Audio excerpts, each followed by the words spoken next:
Guys ഇവൻ്റെ main കച്ചറ എന്ന് പറഞ്ഞു കഴിഞ്ഞാൽ ഇപ്പോൾ കണ്ടോടി ഇപ്പം കാണാം ഒരു ചാർജർ ഇവിടെ മൂലൊക്കെ കുത്തിവെച്ചാൽ അത് വരിക എന്നിട്ട് അത് വലിച്ചിടണ്ട. വേറെ ഒരു പരിപാടി ഓനിക്കില്ല. എത്ര മൊബൈൽ കുത്തിവെച്ചാൽ ഇപ്പോൾ വലിച്ചിട്ട് ഒരു ഒറ്റടല് കണ്ടോ.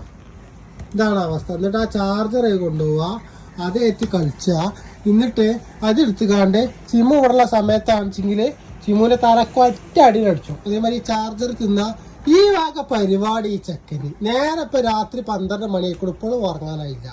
ഒരമ്മച്ചിത് അവിടെ കൂർക്കം വലിച്ച് ഉറങ്ങി കഴിയുകയും ചെയ്തു. എന്താണ് ഇതിനെ കല ചെജ്ജ? എന്താണ് ചെജ്ജണ്ടി കേട്ടോ? അടിച്ചിട്ട് കാച്ചട അതെടുക്കണം. എനിക്കൊന്നും കിട്ടി അല്ലാത്ത